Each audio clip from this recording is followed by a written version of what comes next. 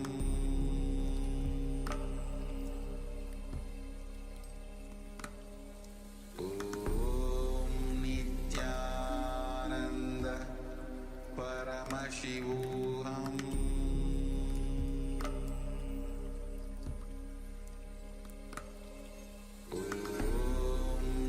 Nithyananda Paramashivoham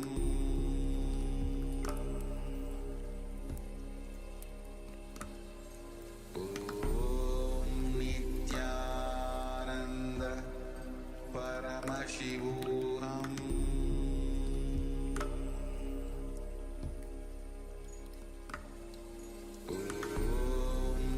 Nithyananda Paramashivoham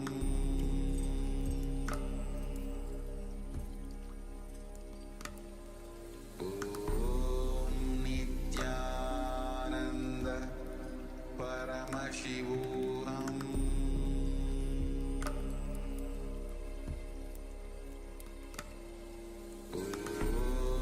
Nithyananda Paramashivoham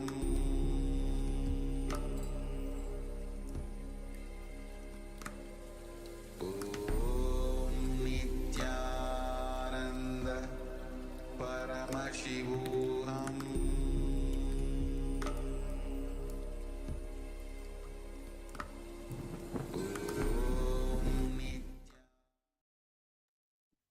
Now please relax and open your eyes. And let us start sharing the answer. What was revealed by the third eye. We'll give all of you a few minutes.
Shukra Indrananda is sharing. At first, an orange fox appeared and I felt lots of colorful colors, mainly red, yellow. Then I just felt very heavy energy landing on me, all dark. Thank you for sharing, Ma Shukra Indrananda. So now let us project the answer.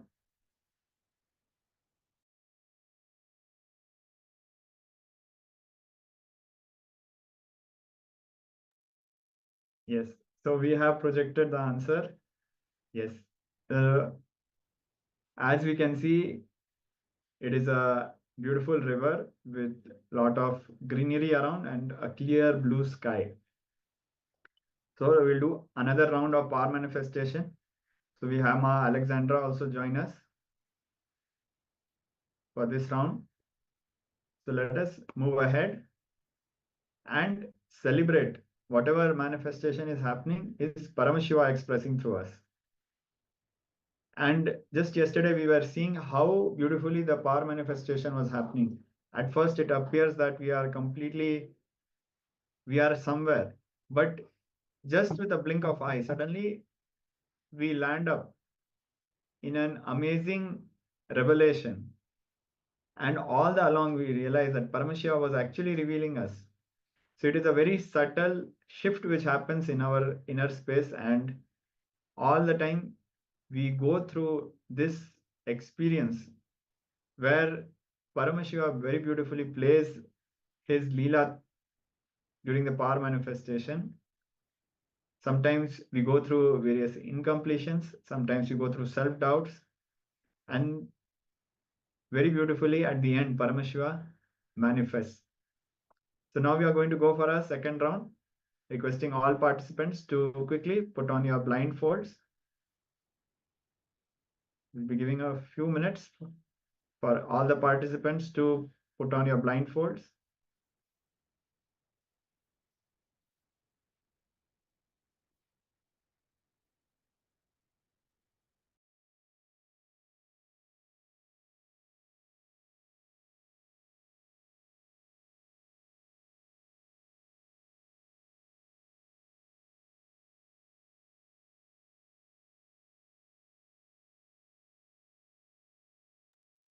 We'll do quick rounds of power manifestation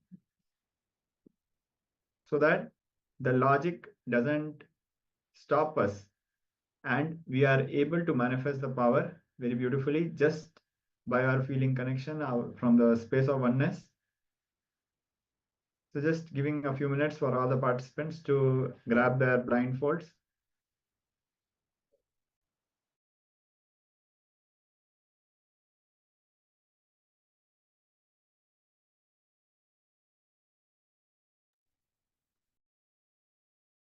Yes, so my Alexandra is also almost ready. Now we'll be projecting the image.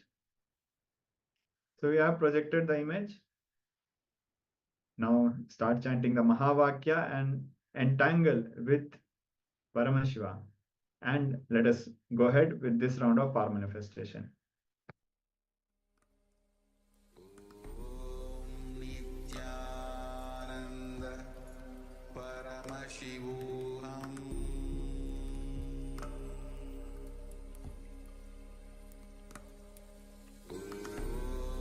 Nithyananda Paramashivoham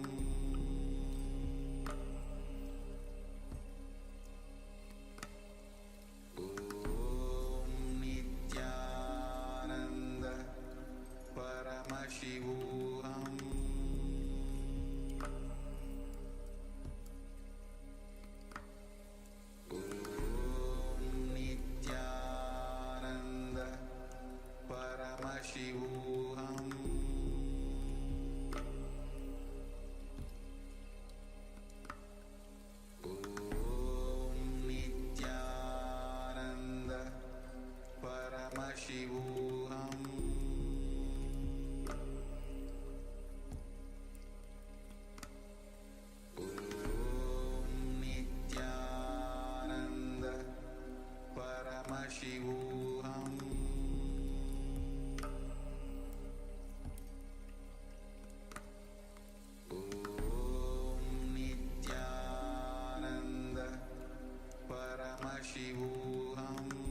Paramashivoham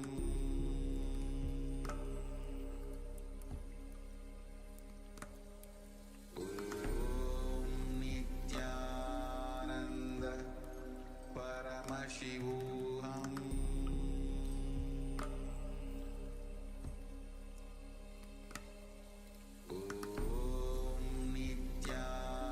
Nithyananda Paramashivoham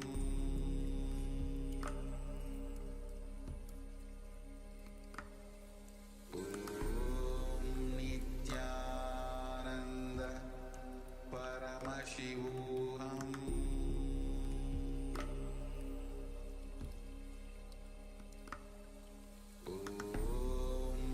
Nithyananda Paramashivoham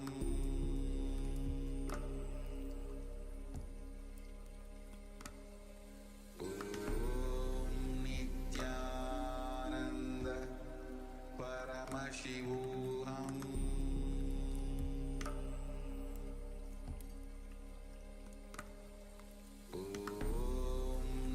Nithyananda Paramashivoham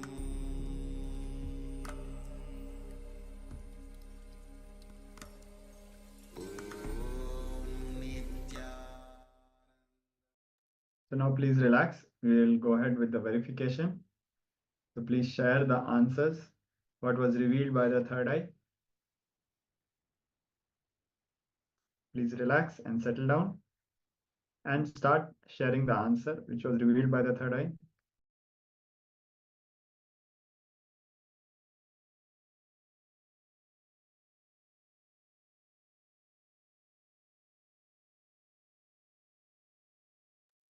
Ma Alexandra, you can relax, ma. You are done with this round of power manifestation.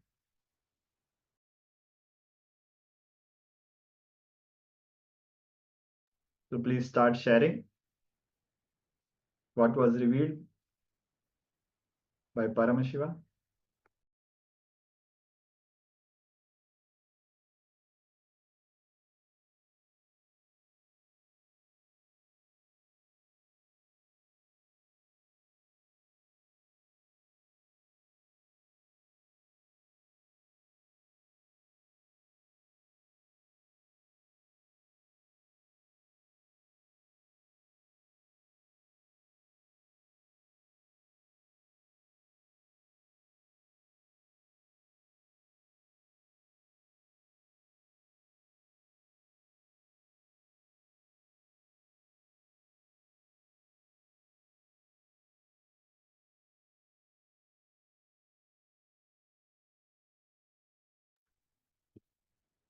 Yes, so Ma Shukra Indrananda is sharing. I was still figuring out what I was seeing. At first, something like tall standing sunflower, but no flower, just the shape of the stalks and leaves. Sky, white clouds, yellow hill, road. And Ma Alexandra is sharing. Paramashiva revealed that I like to eat green food like pistachios, green apple, and spinach. Thank you for sharing, Ma Alexandra. Thank you for sharing, Ma Shukra Indranda. So now we'll be projecting the answer.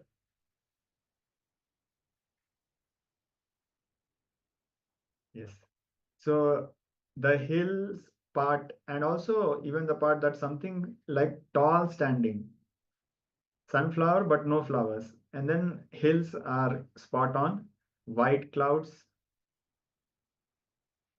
Yes. So a round of applause for all the participants. And actually a lot of apples grow in the Himalaya regions. So maybe that is what Ma Alexandra was, what Paramashiva was showing Ma Alexandra. So with this, we come to the end of this round of power manifestation. We'll be having more rounds. And as we do more and more completion and more of power manifestation, we'll be experiencing more and more breakthrough. So now we are going to move ahead with the next segment.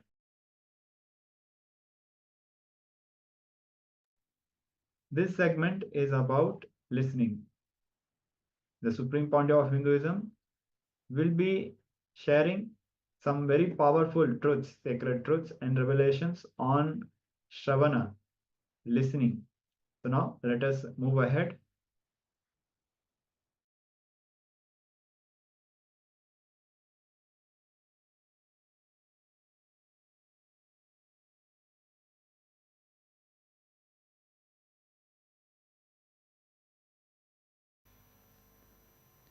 Today I'll start with listening. Please listen.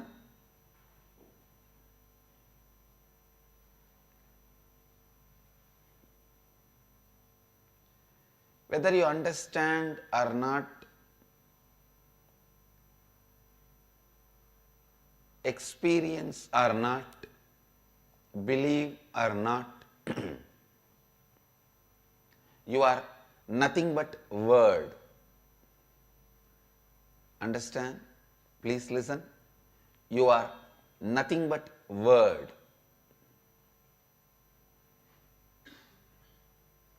You are just nothing but a word you create inside you, about world, about everything. The word you create inside you, about others, about everything. You are just that.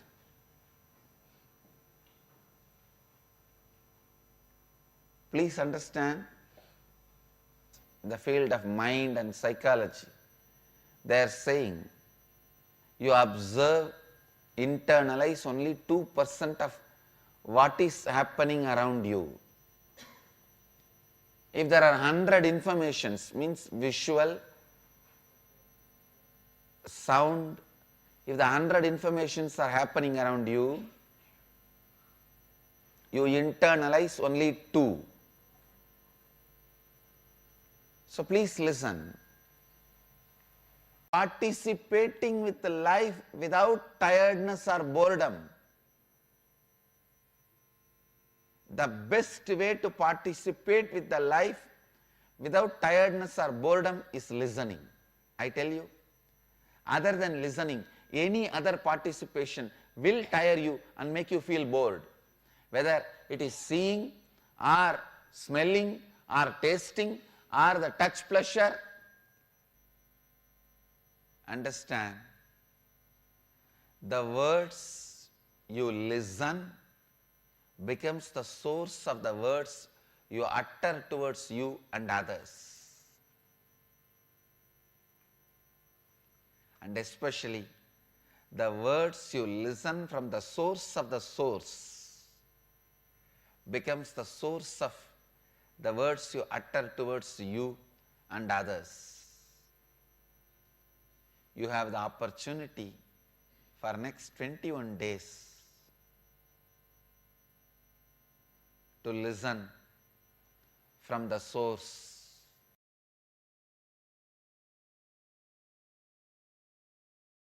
Whatever may be the reason, please understand, whatever may be the reason, whatever may be the purpose, whatever you may want from this program, through this program, can happen in you by listening.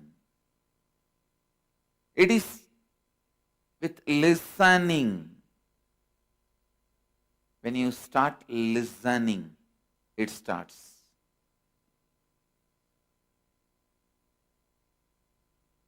When I say listening, I don't mean just hearing. The default hearing, which all of us have. Let me define this default hearing and listening.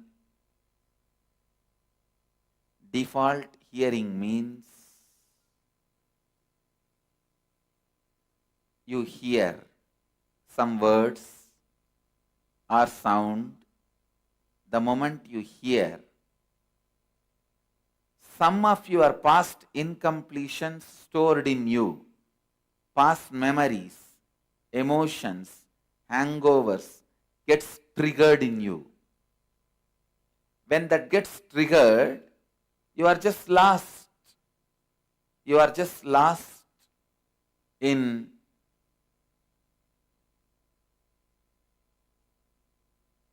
the triggered hangover. I'll give you an example.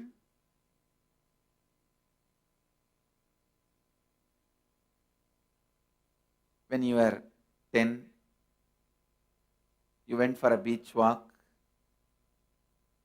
There you saw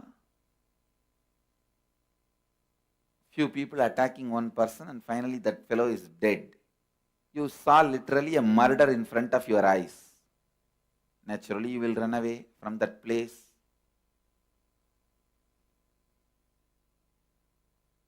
After that, you may never go to beach for a walk.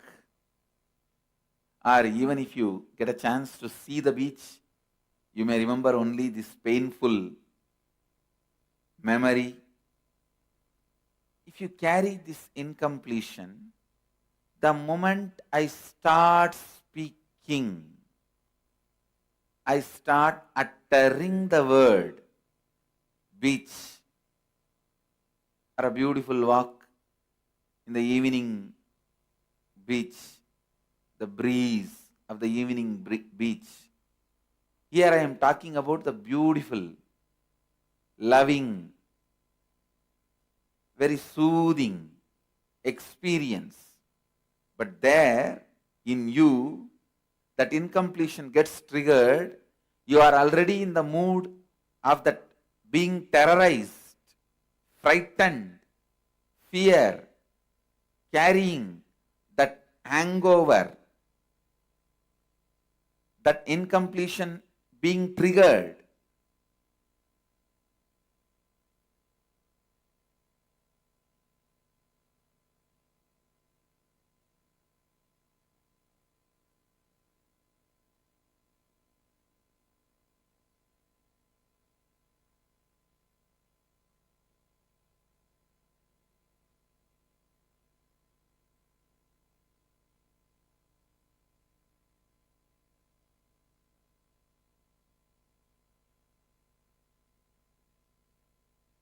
Understand, hearing and incompletions getting triggered and getting lost in those incompletions. Hearing, incompletions getting triggered and getting lost in those incompletions.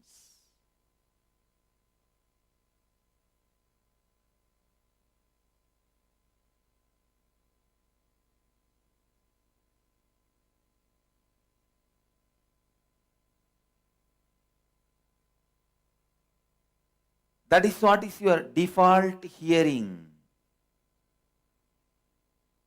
Now, when I ask you to listen, I mean listen and internalize everything I am uttering without allowing the interference of that past hangover. In you listen and internalize means understand, cognize. Then again listen, cognize, listen, cognize. This is like a binary action. 0, 1, 0, 1, 0, 1, 0, 1, 0, 1. Like the computer. How you hear the binary code in the computer. 0, 1, 0, 1. But if the incompletions get triggered and interfere, it is not 0, 1, 0, 1, 0, 1. It is like a 0, 1. Then again 0. The incompletions getting triggered stops the hearing and internalizing, hearing and cognizing, hearing and cognizing. This process gets disturbed. this process gets disturbed. Understand? When the hearing and cognizing is disturbed, you become tired. You get disturbed. And the listening gets broken.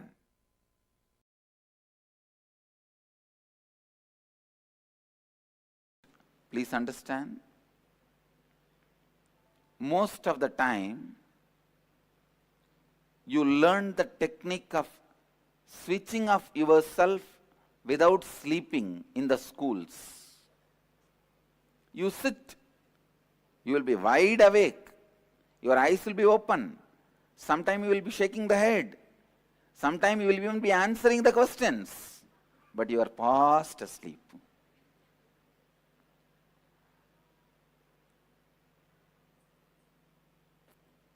You just learn to switch off and fly somewhere.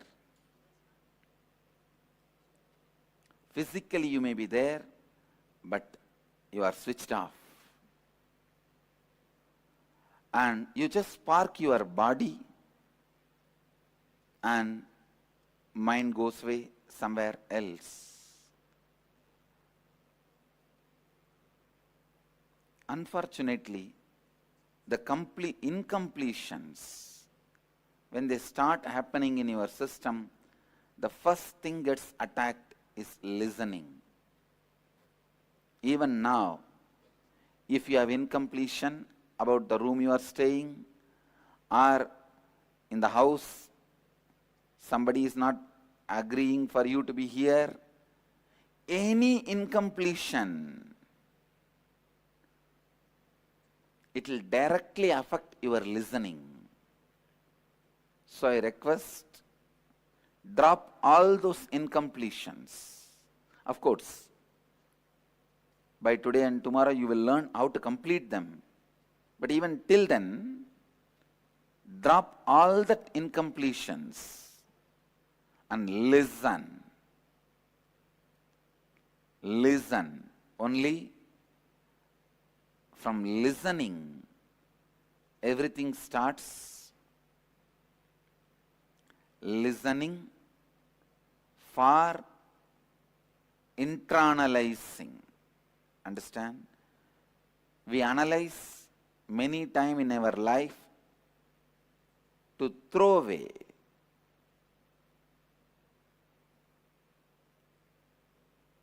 To dump. To discard. But now I am asking you to analyze for internalizing. Analyzing for internalizing is internalizing. Please understand? Analyzing for internalizing is internalizing. If you have any incompletion, you will not be able to listen because the incompletion destroys listening, takes away cognizing. Now, till you learn how to do completion, which you will be learning either from today or tomorrow, based on the flow of the program, you will be learning the completion. Even till you learn completion, you have the will and you can keep all the incompletions out of you. You can tell all the incompletions. I'll attend to you when I learned how to deal with you. Till then, please keep quiet. Let me listen.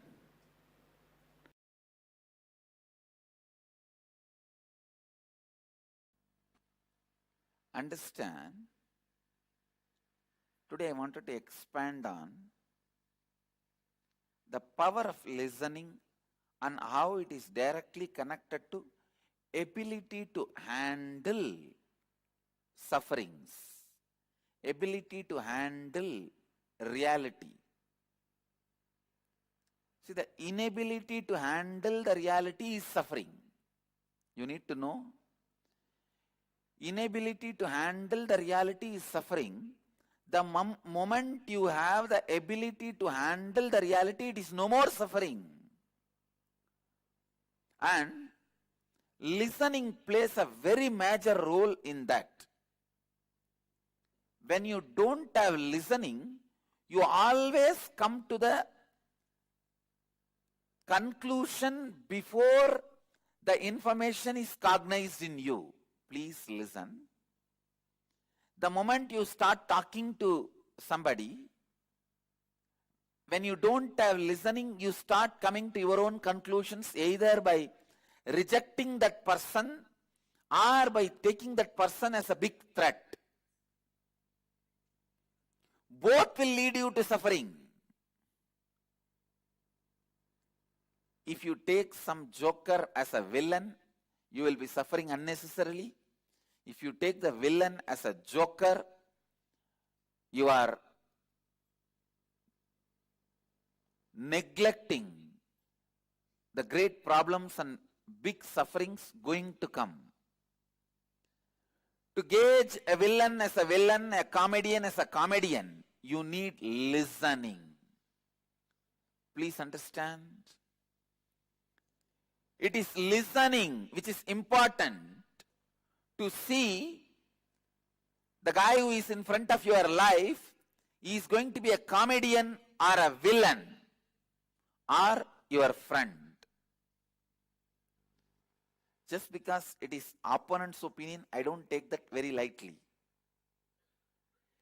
In every moment, I put my listening and separate the comedians, villains, and heroes. Heroes, let them be encouraged to support. Comedians, laugh at them. Villains, attend to them and give them the right reply.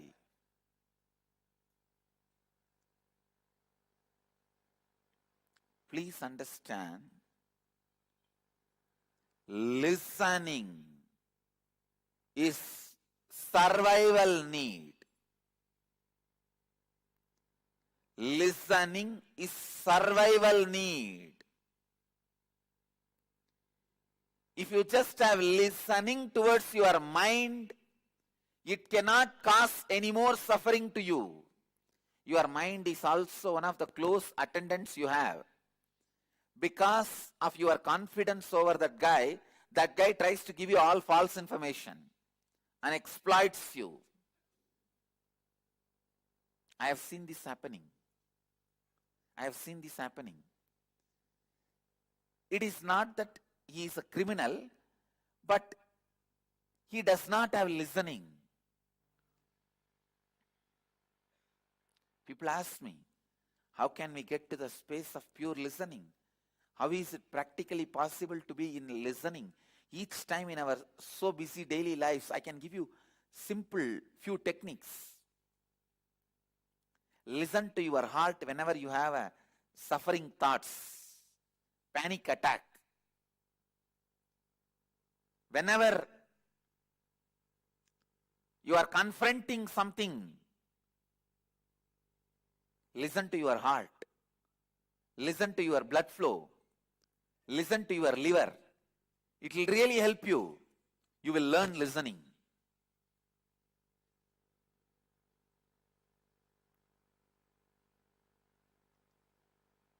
Once in a while, sit with a tree, sit with a river, sit with a water body.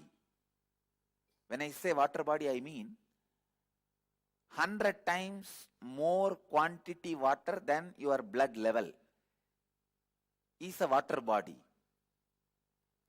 It can be anything. It can be a tank, pond, river. I think your body carries almost 5 to 7 liters of blood based on your size. So around 700 liter water, if it is there, it can be considered as a water body. Even a water tank, 700 liter water. If you sit with water body and listen, it may look very funny in the initial level. But I tell you, It will develop listening. Yes. Listen. Now, how many of you understand how our listening is completely messed up? Please raise your hand. You getting it? You will be able to listen only when there is nothing that stands between the speaker and your listening. Please listen.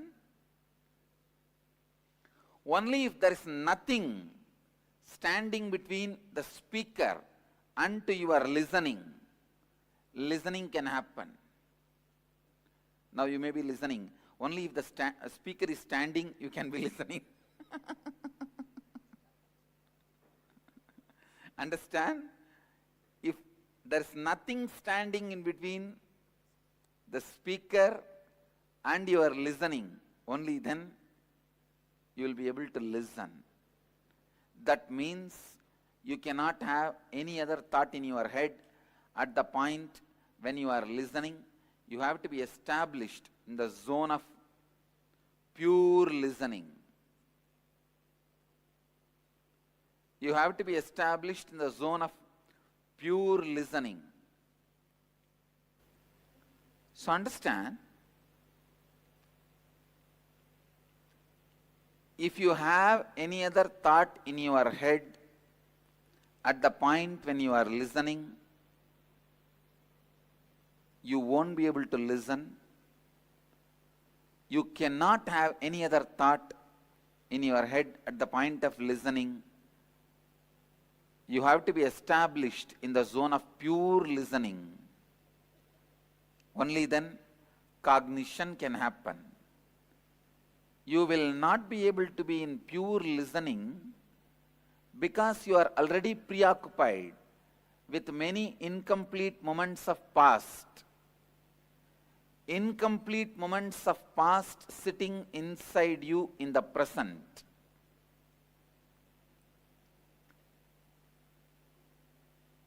Please understand, many of the incomplete moments of the past sitting inside you now in the present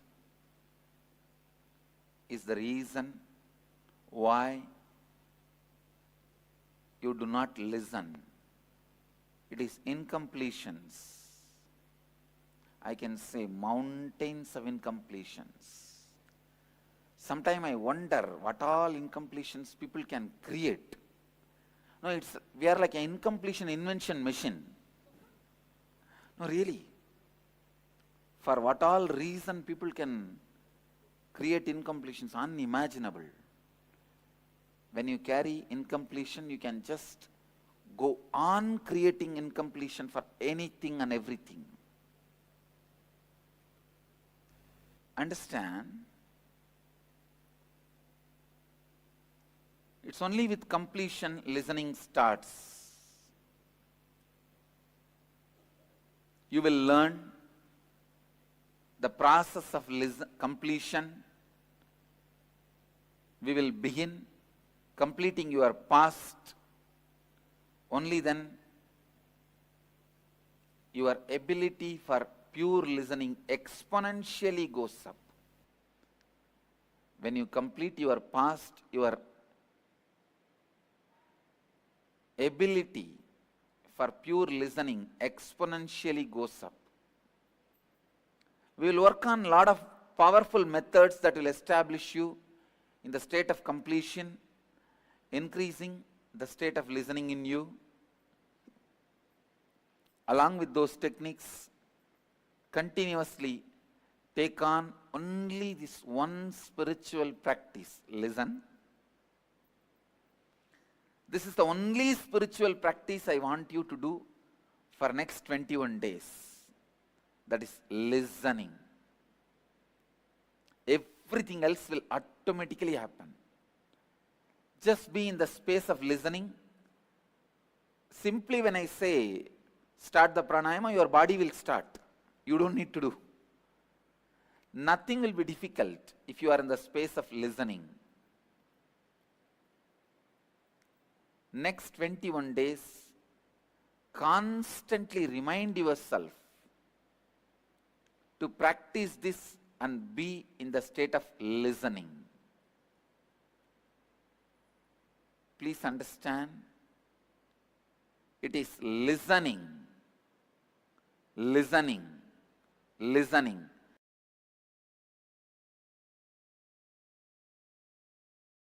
So understand, for the next 21 days, constantly remind yourself to practice this only one thing, listening. How many of you are ready to commit that you will be in the listening? Great. I need only this one commitment from you. Listening. How many of you did not raise the hand? Raise the hand now. No, there are many hands did not go up. I just wanted to know.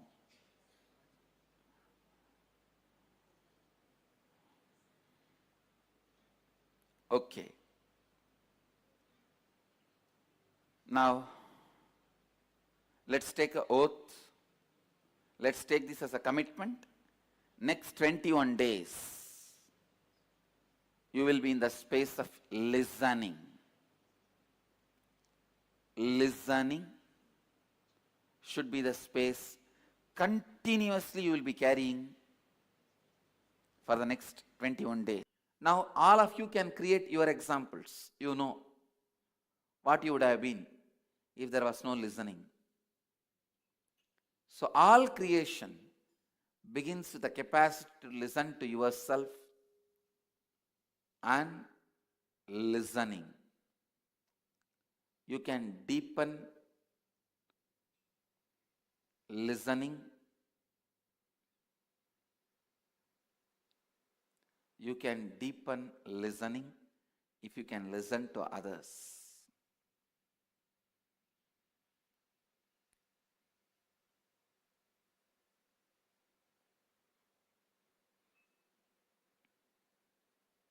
Today morning I was speaking about this mirror neurons. Please listen. When I say listening to others, I mean not just hearing, listening. I'll tell you exactly what it is. Leaving the other person in the space of completion is you listening. If you are authentically listening, the other person who is speaking to you will feel complete. He said it. He will feel you got him.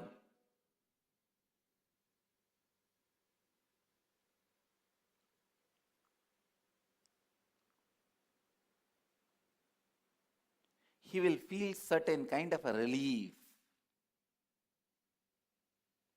He won't feel like repeating himself. Understand? If I am repeating again and again, it means you are not listening. If there is authentic listening, I won't feel like repeating.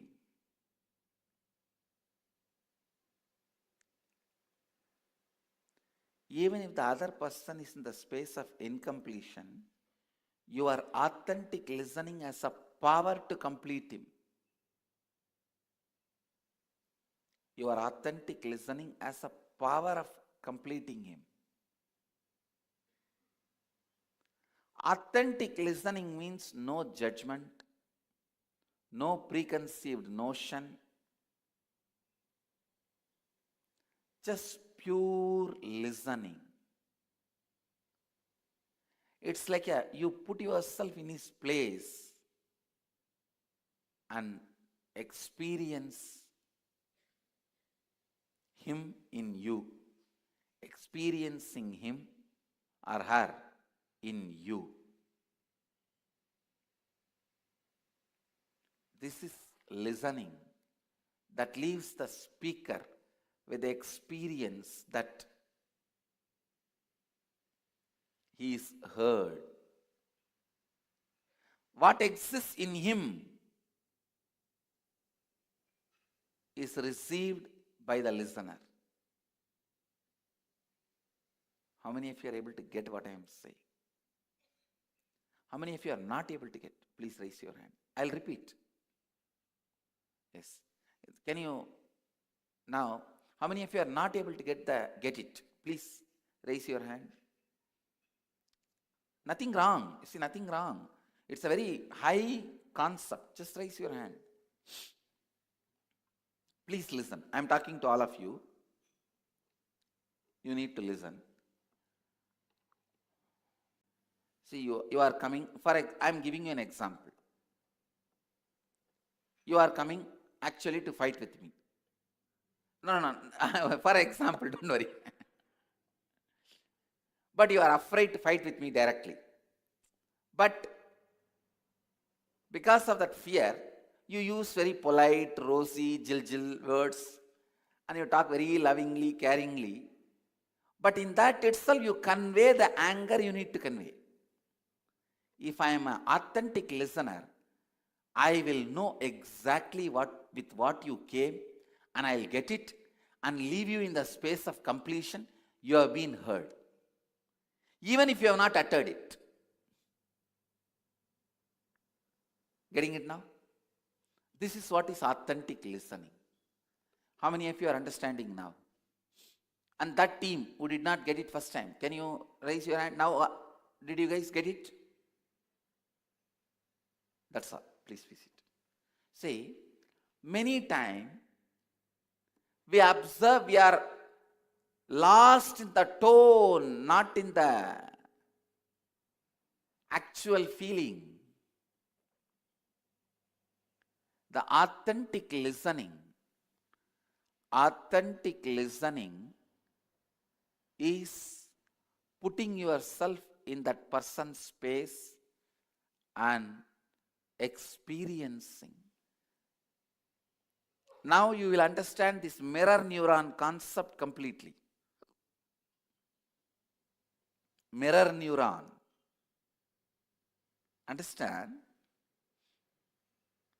Whatever is in his brain, the moment you start observing him, has started happening in your brain. How many of you are getting it? Clear? Whatever in his brain, the moment you observe him, started happening in your brain. You can win anybody if you just know this truth. So, sit with him without judgment in the space of completion. Allow whatever is happening in him to happen in your brain. So now you know how to react. Now you know what to do. Whether this guy is here for business or bargain or cheating.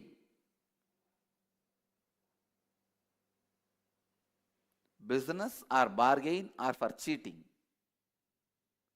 Clear? Listening, an authentic listening, heals all the relationships you have in your life, gives you the power over the other. Please understand, it gives you the power over the other. If you can listen authentically, normally we think only if we are powerless we listen to everyone. No. Only when you listen, you know how to be powerful. I have seen. Just by listening, I have melted down many people's problems. Nothing. Just I listen. After talking to me, people will say, I found the solution. Yes, Swamiji. Many times they will say, you gave such a wonderful solution, Swamiji. I have not given. I just listen. I run a conflict resolution show in Tamil. How many of you have seen that show, Nithyananda? But did you observe? I don't speak at all. How many of you observed that? Very few lines. See, this whole 1 hour show, You may get 20 statements from me, 20 sentences only from me. I just listen, listen, listen. Actually, the show is not 1 hour, it is 6 hours. The shooting happens for 6 hours. Edited only you are seeing it as 1 hour. In that 6 hours, I speak only 10 sentences.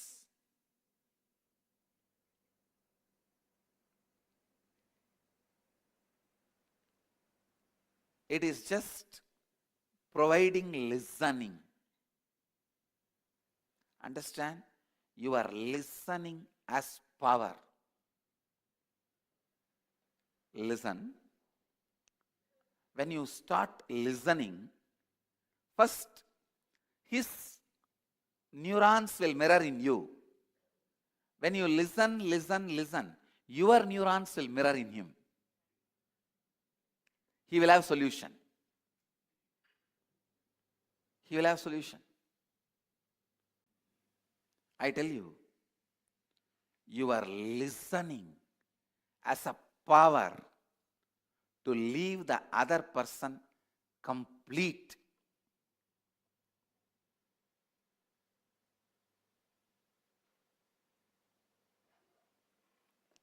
How many of you are now able to really understand? It is your incomplete neurons mirrored in the other and made incompletion. How many of you are able to understand that? Raise your hand. Because in your life you can look back some situation. Raise your hand. Great. When you can create incompletion in the other, can't you create completion in the other? You can. That's all. That's all is the whole power of listening. That's all is the authentic listening.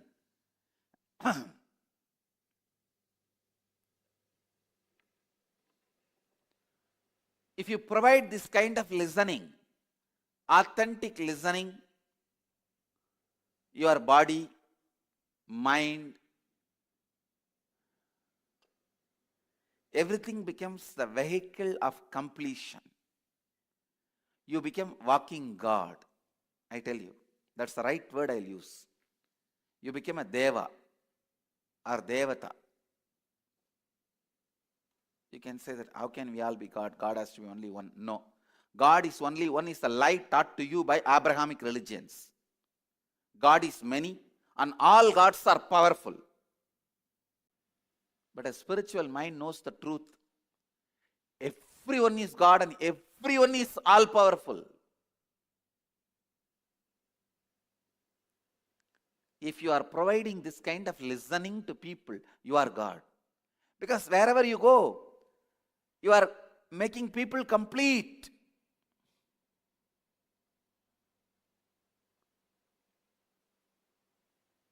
Especially psychiatrists, psychoanalysts. If you have this kind of listening, you will not have the impact of your patient on you. Any of you here, psychiatrists, psychoanalysts? You know, if you are, many times you get caught with your patient. Whatever problem they are describing, in the night time you feel that on you. If you have this kind of listening, not only you will complete them, you will also be complete. No evaluations, no judgments about what the speaker is saying or the way the speaker is saying, and no question of incompletions between you and speaker. This kind of listening, I tell you, this is one of the great power you can have. See, Patanjali gives many keys for extraordinary powers. It is called samyama. Samyama means key for power. He gives around 54 samyamas. I tell you, this listening, authentic listening, is one of the key for a greatest powers. Many, many powers.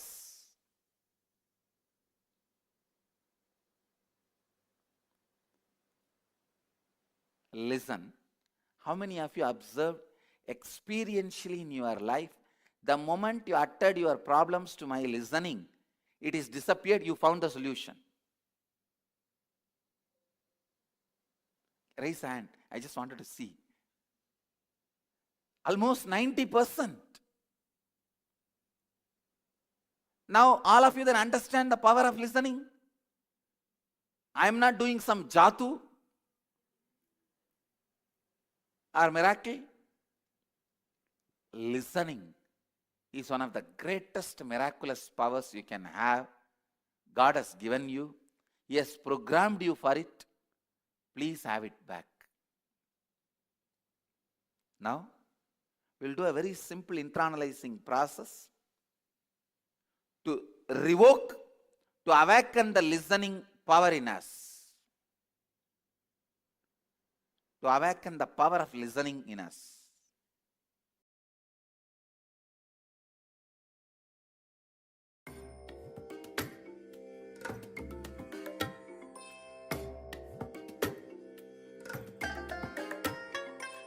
I bless you all. Let you all open all your three eyes.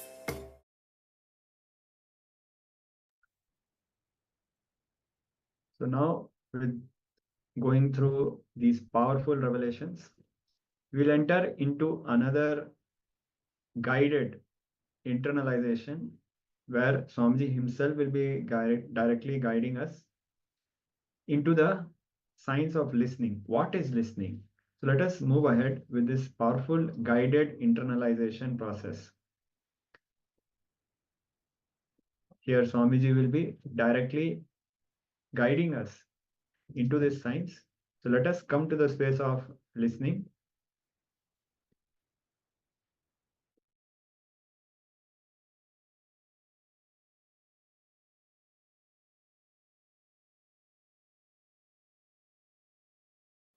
Please pick up your notebook. I'll give you the question, then you can pen down. Just pick up your notebook and pen.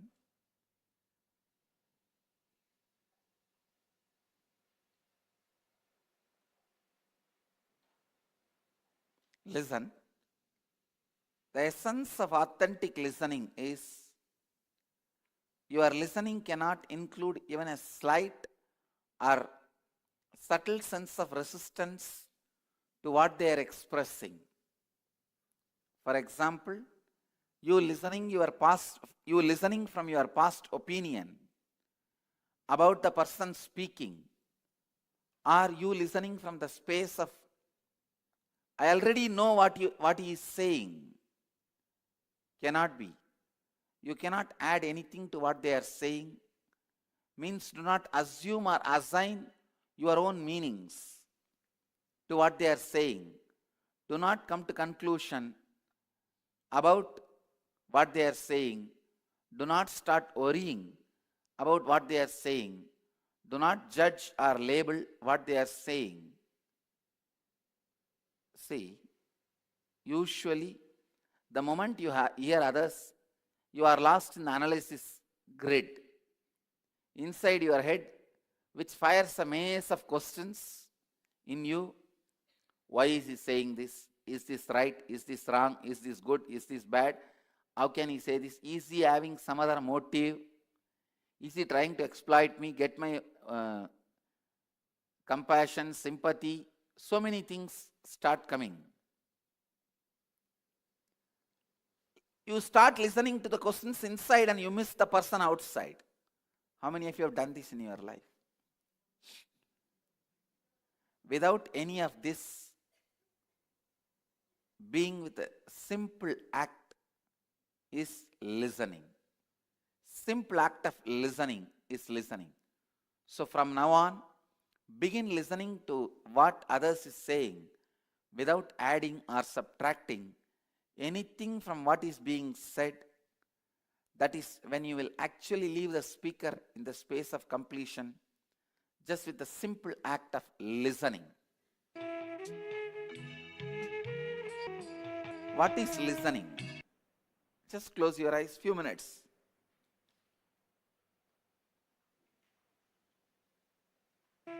Now, whatever I said, just try to contemplate on it.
bless you all.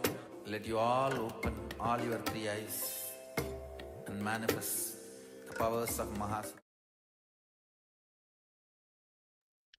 Yes.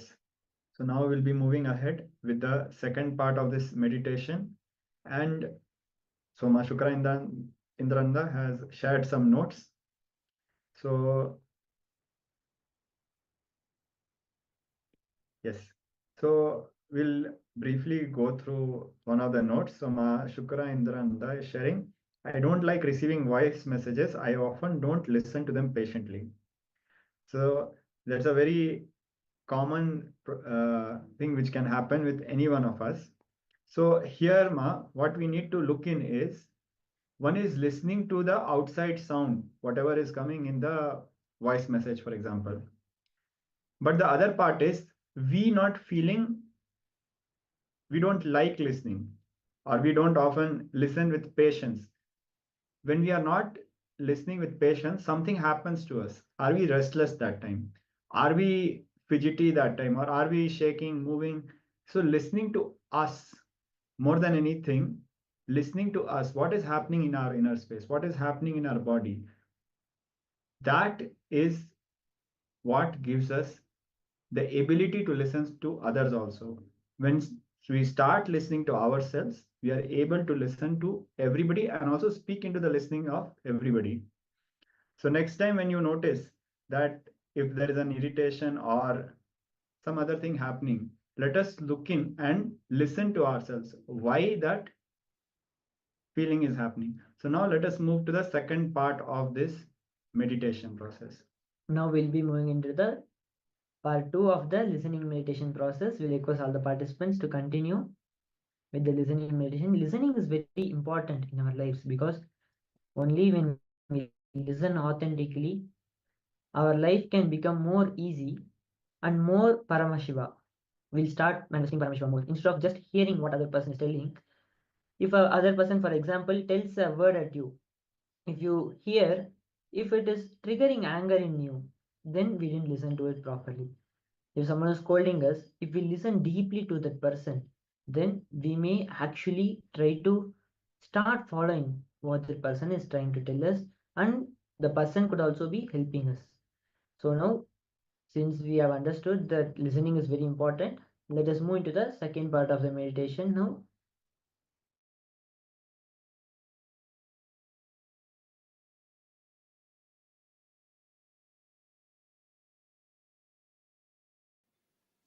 Usually when you listen to others,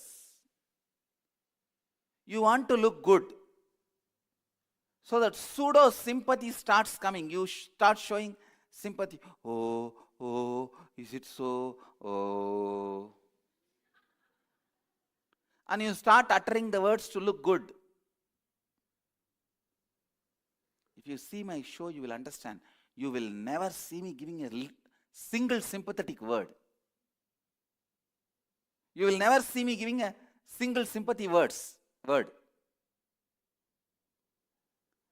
With the sympathy words, start your inauthenticity and your judgments. Outside, you will give sympathetic words. Inside, you know, you feel you are cheating. Anyhow, I'll act. You are cheating me, I'll cheat you. How many of you had this kind of conversations? You cheat me, I'll cheat you. That's all.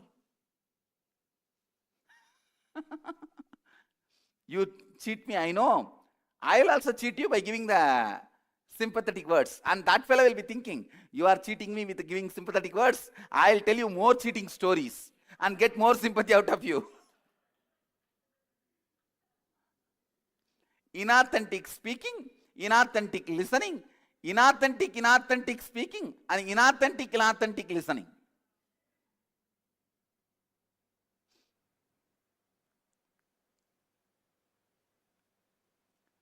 That creates the automatic evolutions, judgments.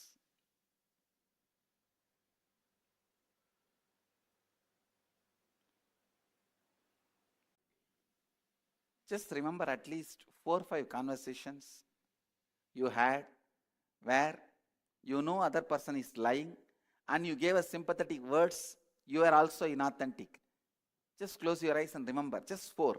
Because now I am going to lead you to the next contemplation, just recollect 3-4 conversation.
when I say inauthentic listening, what I mean, you are listening.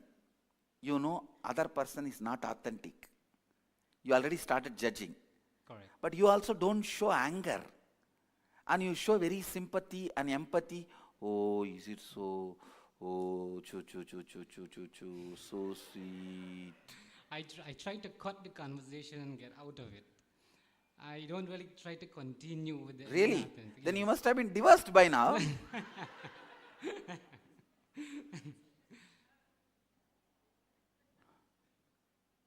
Really? All right, with nobody you have inauthentic listening at all. Not in the past, near past, but maybe in the way down which I was never really following you, then yes. Okay, tell me that. At least that you remember? Yes, well, I 3, can't 4? remember direct incidents, but since I started to follow you, This kind of inauthentic listening? there possibly are, yes. So you remember at least 3, 4? I couldn't remember direct conversation. Ah. It was quite a while. Okay. You remember at least this kind of conversations you had, listenings you had? Yes. That's enough. That's all. Because I wanted you to know the problem so that I can help you to find the solution. See, it is not just the pseudo sympathy. Inauthentic and listening also can be in the form of automatic evaluations and judgments. You will just automatically start evaluating a person, judging a person, just what they are saying about everything. Clear? Yes, go ahead. Come.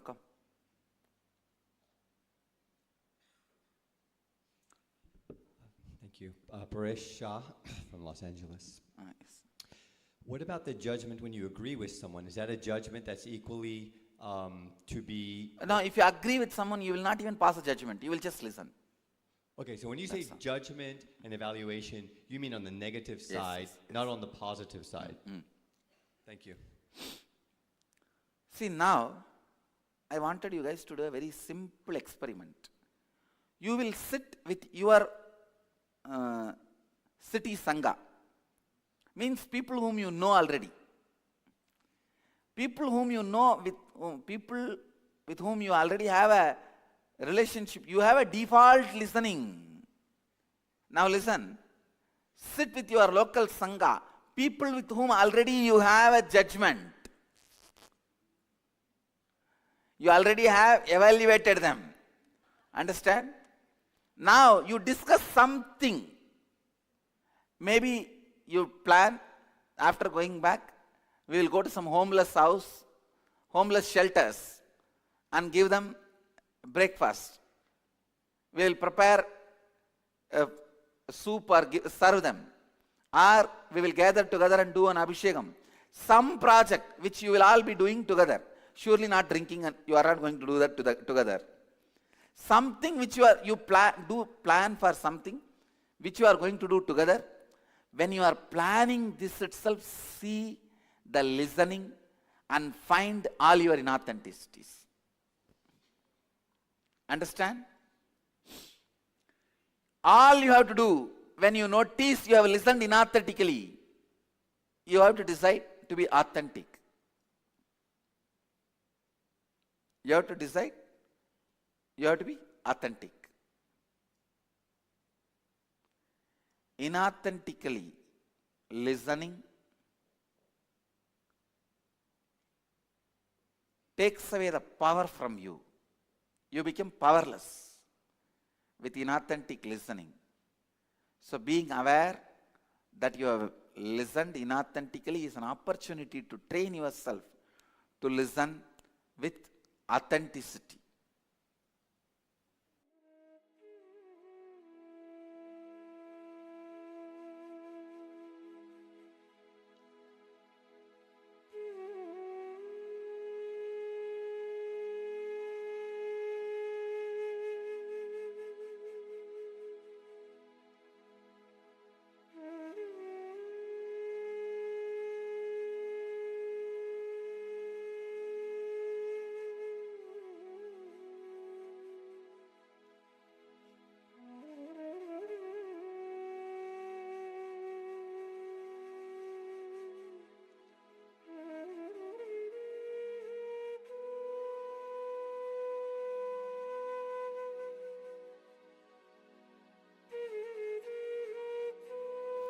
Something which you plan for something which you are going to do together.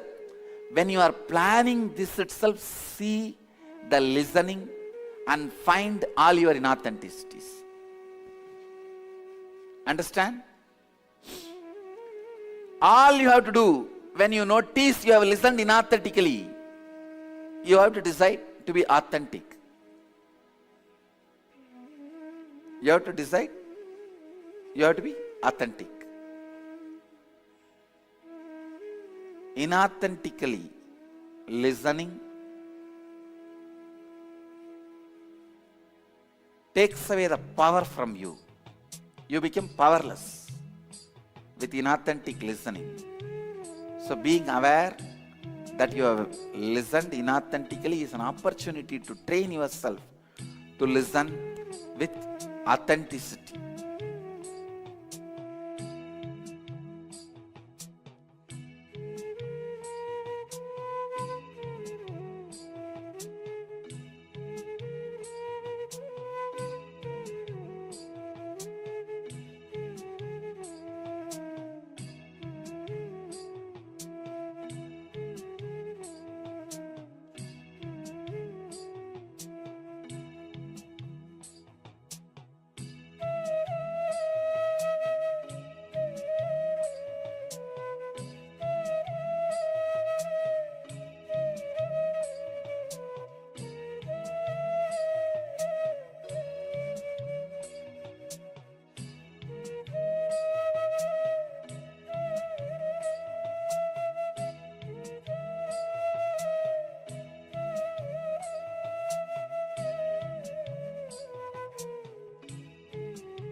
Something which you plan for something which you are going to do together.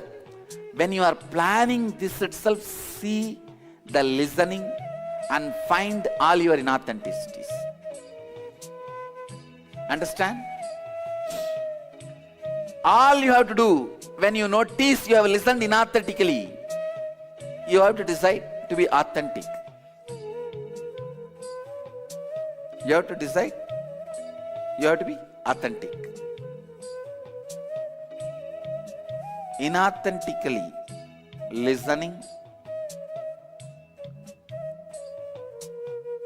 takes away the power from you. You become powerless with inauthentic listening. So being aware that you have listened inauthentically is an opportunity to train yourself to listen with authenticity.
So now we'll be moving ahead with one of the most powerful initiations, which is Shiva Diksha. The life of a seeker, the first initiation which we receive in Hinduism is Shiva Diksha.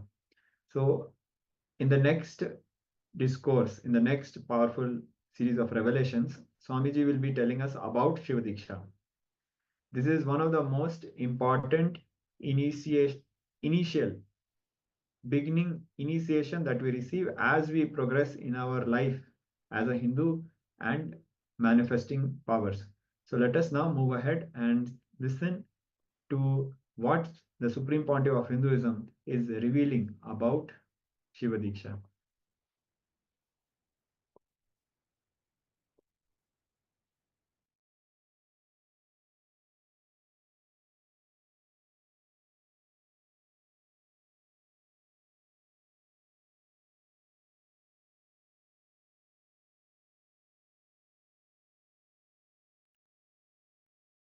Shiva Diksha is all about shifting the way you function from powerless cognitions to powerful cognitions. That's all.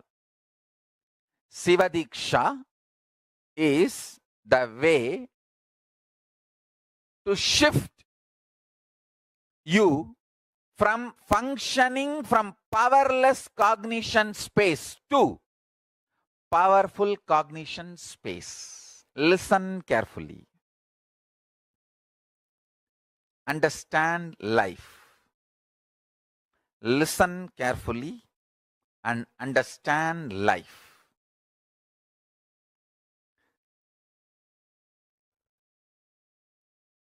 I will repeat. First,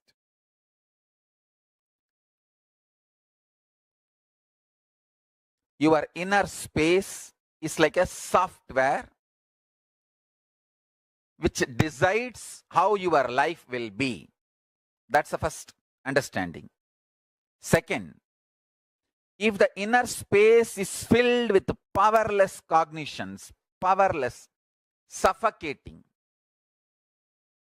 wrong ideas about yourself, about your world, about God, it can be more and more suffocating, making your life difficult.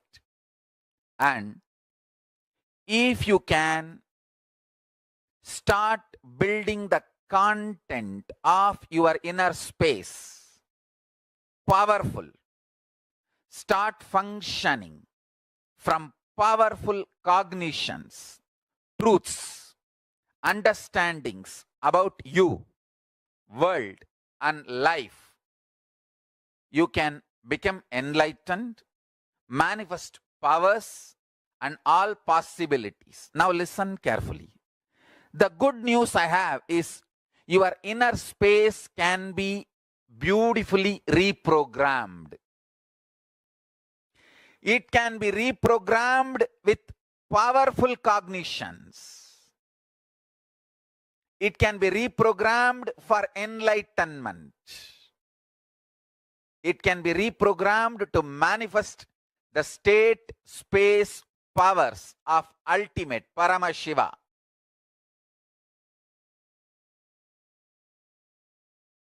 See, fundamentally you work with multiple fractured softwares. When you work with your dad, you have a separate software. When you work with your mom, you have a separate software. When you work with your father, friends, you have a separate software. You are multiple fractured softwares.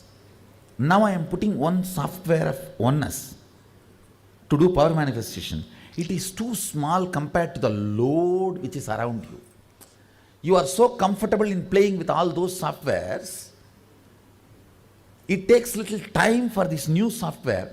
After it manifests powers, it starts influencing all the other softwares.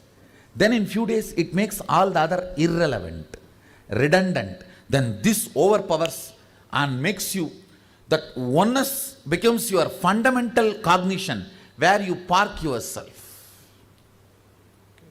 Till then, I go on supporting you, holding you in me. Understand? That is why, even if you don't feel, you are made to manifest powers so that you will have confidence on the software, so that virtuous circle starts happening. See, usually what you do, you don't have confidence on this truth, so the confidence does not manifest as power. It's a vicious circle. Here, I am infusing the energy and make you manifest the power. That gives you confidence on the software, and confidence gives more power gives more confidence. It becomes virtuous circle. Pushing your life from vicious circle to virtuous circle is the job of the Guru. That's the job of the Guru. And supporting you, holding you during this push and making sure you are successful is my job.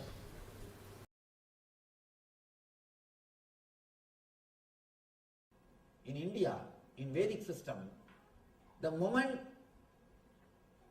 child reaches 7-year-old, he will be initiated into Gayatri. We should understand one important thing. Vedic religion, Sanatana Dharma is the only Dharma. Hinduism is the only Dharma where there is no baptism. You are not given any faith. You are not given any concept. You are not given any philosophy. No. You are not asked to believe anything. You are just given a technique to control your body and mind. That's all.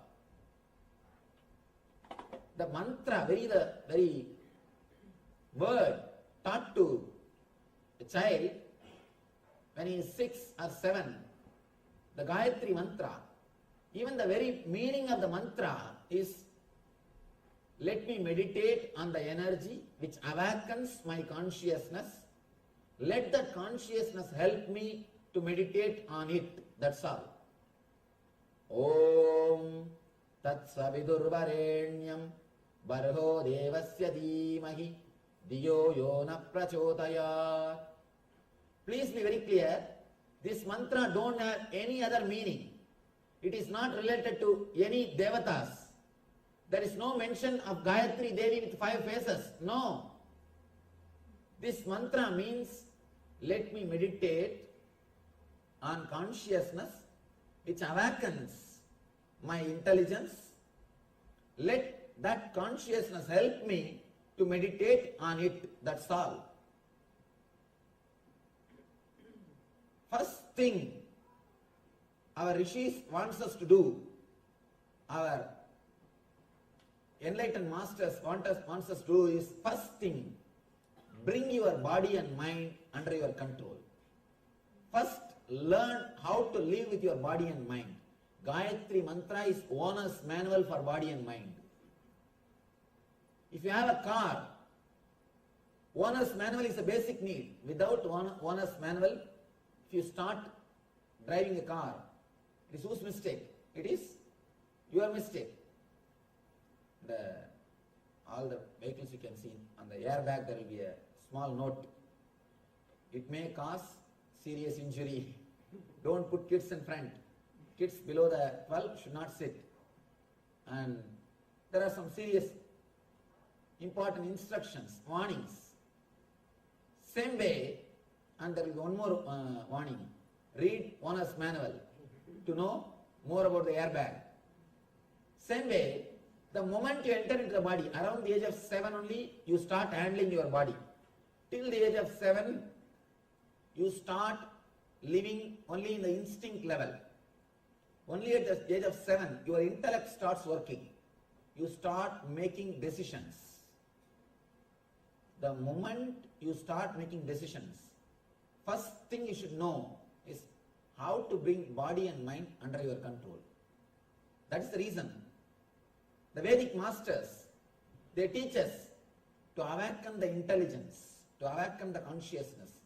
Before entering into the car, read owner's manual. Before entering into the body and mind, master your consciousness.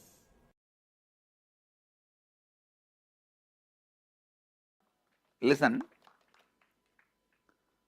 Satmalinga is made of spatika, pure spatika, and the Sri Chakra is the geometrical form of the whole cosmos.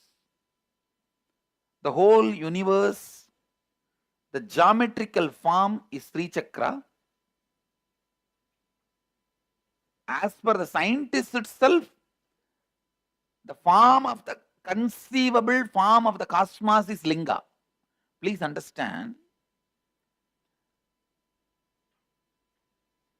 Ultimately, it is formless, but using any possible perception, trying to give a form for the universe, finally ends up only as a Linga.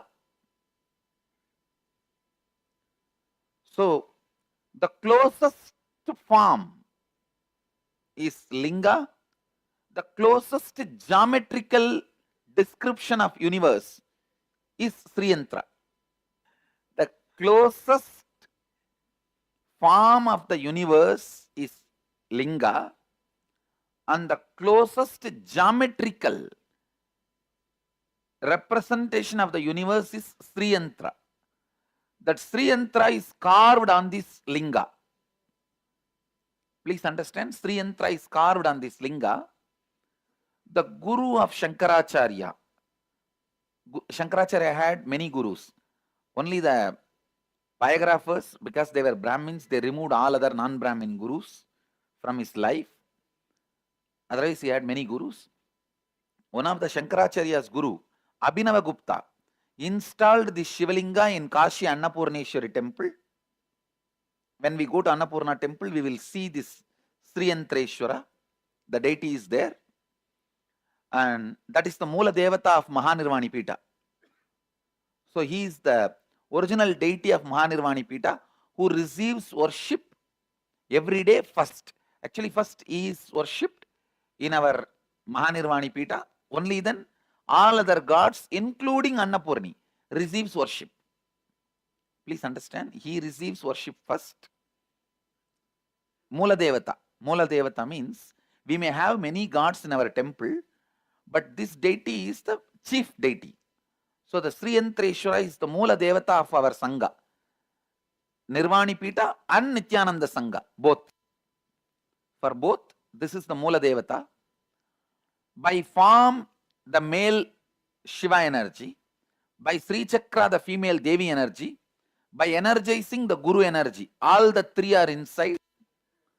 This represents all the three. This is the most powerful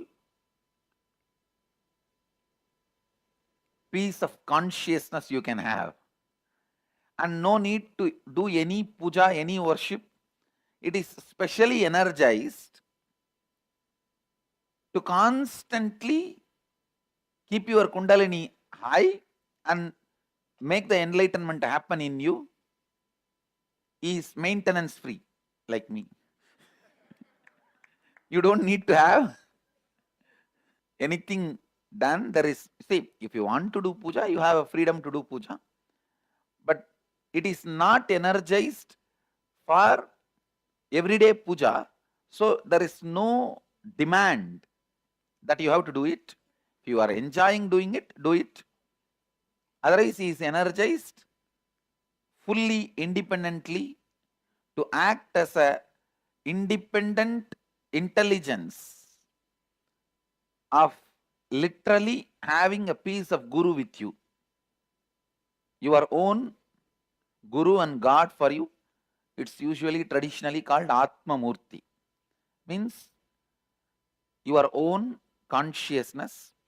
Kathopanishad describes the soul consciousness in the body is in the shape of Angushta Matra Purusha, in the form of the thumb, means Linga. The consciousness is residing in your inner space. So as Kathopanishad describes how consciousness is inside you, this Linga is created.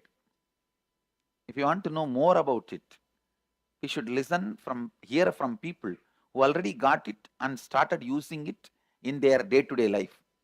Come on. How many of you here already have one got in Cambodia or and using it in your life, day-to-day life. Come on, you share. It is like a, you can use it for healing. You can use it for anything you want. He is the he is the Moola Devata. You can see Sri Chakra on the Shivalinga. He is the Adidevata or the chief deity, god of our Mahanirvani Pita. This Mahadeva is installed in Annapurni temple, which you will all be seeing when we go there. It is installed by Abhinava Gupta, Guru of Adi Shankara. You can just keep him under your pillow. You will have a beautiful, peaceful, complete sleep. You can heal yourself, you can heal others, you can do anything you want with him. And he will go on causing miracles. Go on causing miracles. Literally God living with you. I tell you guys, I think in our whole Sangha, the largest story attributed is Atmalinga only. Only he has largest number of stories. I had a question about, they're talking of healing with Atmalinga, right? So can we, if someone loses the healing initiation, can we still use Atmalinga to heal? No. Atmalinga's healing has no restriction and it has no problem. But the person who is eating non-veg, through his body he will not be able to radiate healing power to others. But even if he takes non-veg, he will be able to heal through Atmalinga. Yeah, because that is not his power, na? Yeah. That's Atmalinga's power. That's what I'm asking. Okay. Swamiji. But I'll prescribe that you maintain vegetarian food. Otherwise, you see, healing is not just helping the other person alone, ma. When through your body, when the energy radiates, you also experience.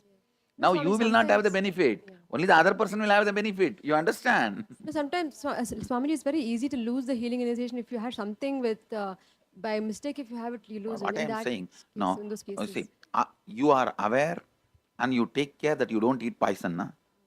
Then have that same awareness, not to eat non-veg, that's all. No, I'm not only for you, for anybody. For anybody, you are putting something into your mouth. Come on. You should be then. I can tell you guys, the maximum possible conscious intervention, the divine intervention, happens the moment you bring Atmalinga into the scene. I have seen in every time, and above all, be very clearly informed. I personally energized all the lingas, and I personally stand guarantee for their powers and the way they will protect you and raise you to the higher level with all my integrity. And it is given inside a Bhasma bag. See, the Bhasma bag is a tradition. Whenever Mahadeva initiates somebody, it is recorded in many of the Puranas and stories, he gives Bhasma bag and Japamala. Japamala already, all of you got it, means Rudrakshmala. That's why I am giving only Bhasma bag. Rudrakamum Tirunitruppayum. In traditional Tamil, they say that the Rudraksha and the Bhasma bag is given as a symbol of initiation. So that is why Mahadevas is kept inside the Bhasma bag, and it's also a protection. He does not demand any lifestyle change from you. Means there is no such thing, you have to give up non-veg and all that. I recommend it personally is different, but he doesn't demand any change in your lifestyle or anything. He continues to radiate the energy, and he also does not need any regular puja or attention. You can just keep him. He will be there happily like Mahadeva.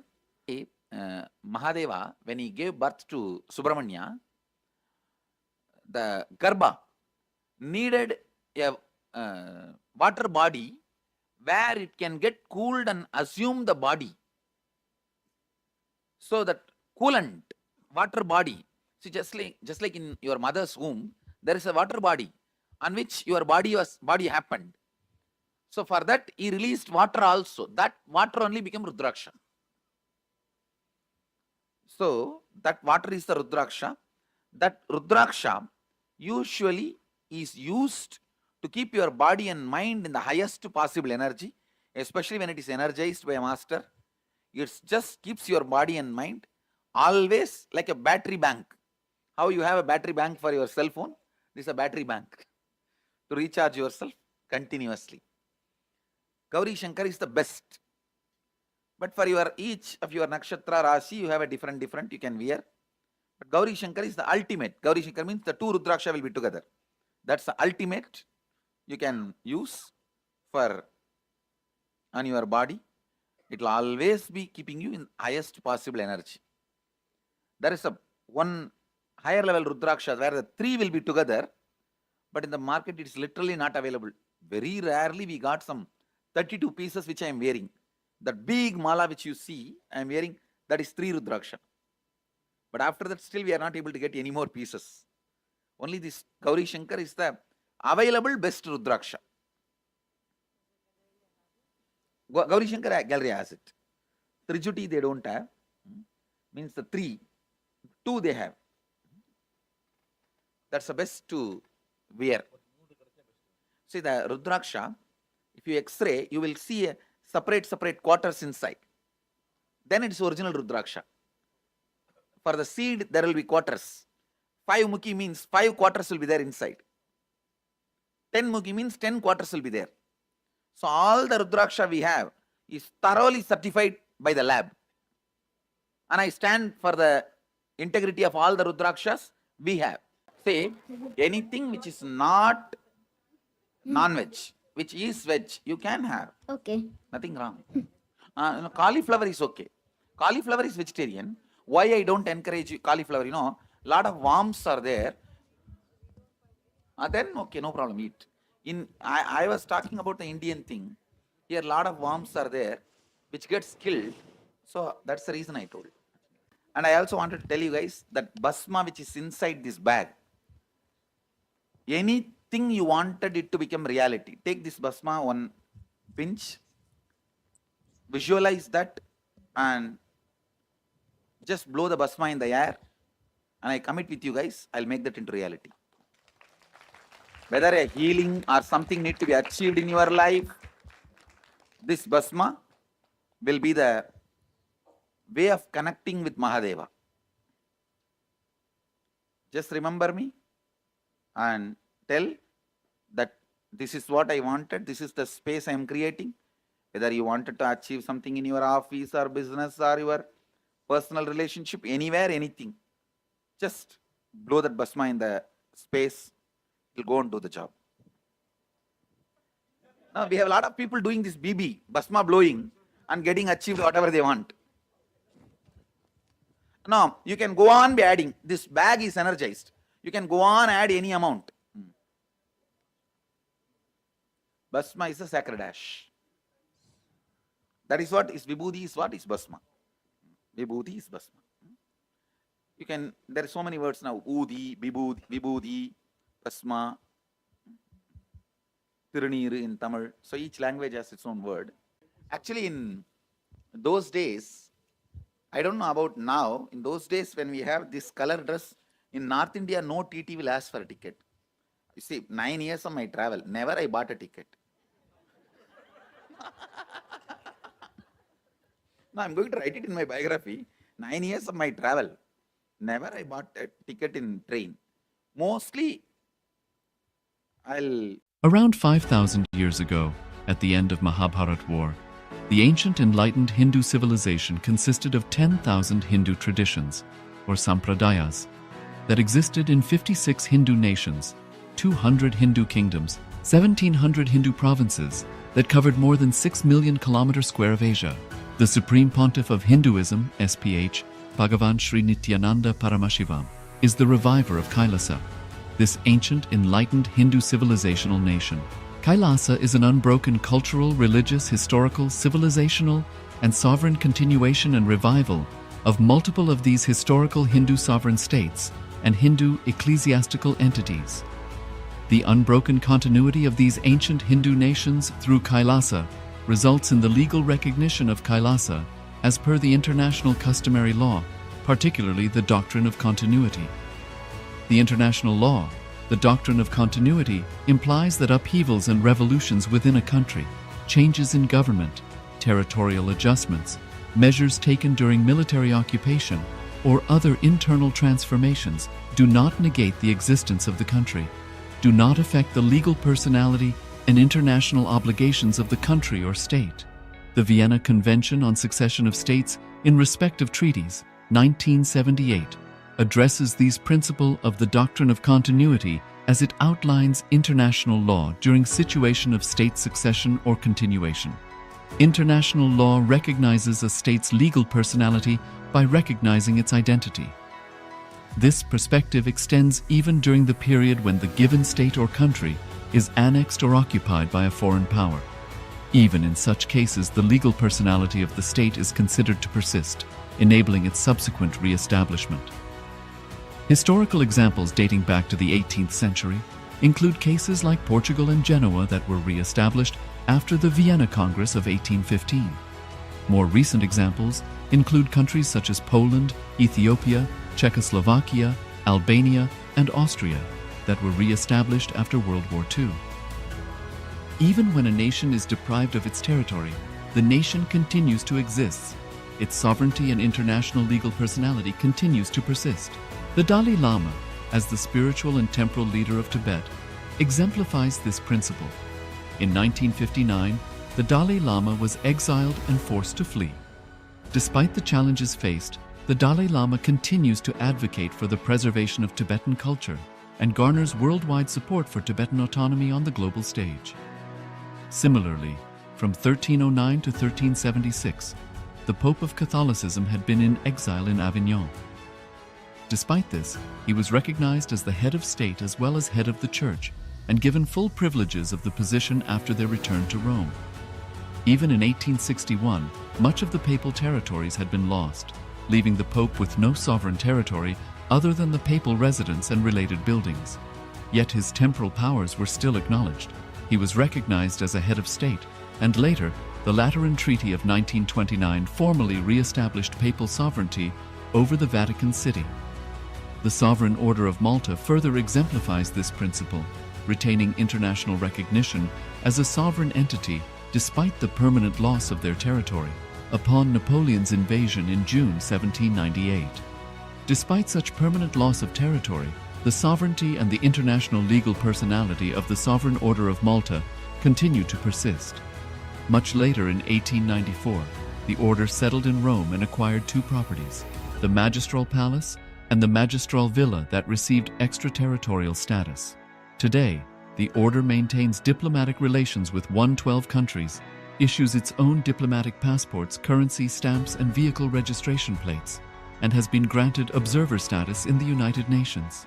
All these examples of state re-establishment illustrate the principle of continuity of states, as per international law, that a state's legal personality persists over time. A nation continues to exist even after a complete loss of territory. A far more striking example is of the oceanic countries, which are under the threat of their entire nation being drowned and submerged due to rising sea levels owing to global warming.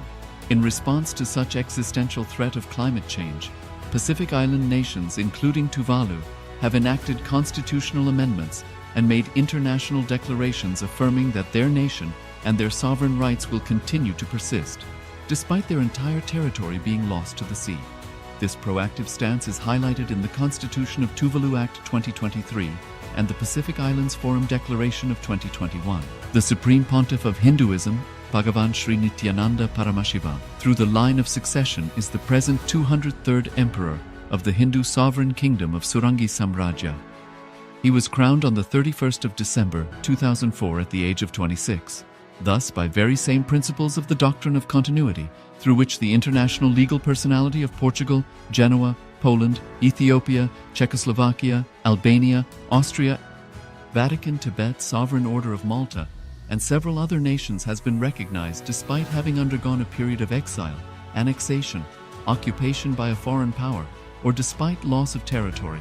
The SPH Nithyananda Paramashivoham, through well-established legal and historical facts about the Hindu sovereign state of the Surangi Samrajyam, derives all sovereign rights and powers of the royal lineage of the Surangi Samrajyam as its 203rd sovereign emperor, from his inheritance and continuation of the unbroken succession of the kingdom of Surya Vamsa Surangi Samrajyam Sarvanapitha. Surya Vamsa Surangi Samrajyam, through unification with 20 other sovereign Hindu states and sovereign ecclesiastical, historical entities, became part of the United States of KAILASA, which thus became a sovereign, independent juridical state, with the SPH Nithyananda Paramashivoham as the sovereign. Just as how the oceanic nations like Tuvalu have safeguarded their sovereignty from the existential threat of total submersion by amending their constitution and asserting that their sovereignty will persist regardless of the loss of their territory, KAILASA, which is a sovereign continuation of 21 sovereign Hindu states and sovereign ecclesiastical historical entities, is also reviving and continuing the Kumari Kandam Hindu nations that got submerged. As per the doctrine of continuity, these facts imply that the Kailasa's statehood is recognized by international law and manifests as a natural outcome of well-established historical legal facts. Share your time, talent, and treasure. Become part of KAILASA. Sign up as an eCitizen https://kailasa.ecitizen.info. Around 5,000 years ago, at the end of Mahabharat War, the ancient enlightened Hindu civilization consisted of 10,000 Hindu traditions, or sampradayas, that existed in 56 Hindu nations, 200 Hindu kingdoms, 1,700 Hindu provinces that covered more than 6 million kilometers square of Asia. The Supreme Pontiff of Hinduism, SPH, Bhagavan Sri Nithyananda Paramashivoham, is the reviver of KAILASA, this ancient, enlightened Hindu civilizational nation. KAILASA is an unbroken cultural, religious, historical, civilizational, and sovereign continuation and revival of multiple of these historical Hindu sovereign states and Hindu ecclesiastical entities. The unbroken continuity of these ancient Hindu nations through KAILASA results in the legal recognition of KAILASA as per the international customary law, particularly the doctrine of continuity. The international law, the doctrine of continuity, implies that upheavals and revolutions within a country, changes in government, territorial adjustments, measures taken during military occupation, or other internal transformations do not negate the existence of the country, do not affect the legal personality and international obligations of the country or state. The Vienna Convention on Succession of States in respect of treaties, 1978, addresses these principles of the doctrine of continuity as it outlines international law during situation of state succession or continuation. International law recognizes a state's legal personality by recognizing its identity. This perspective extends even during the period when the given state or country is annexed or occupied by a foreign power.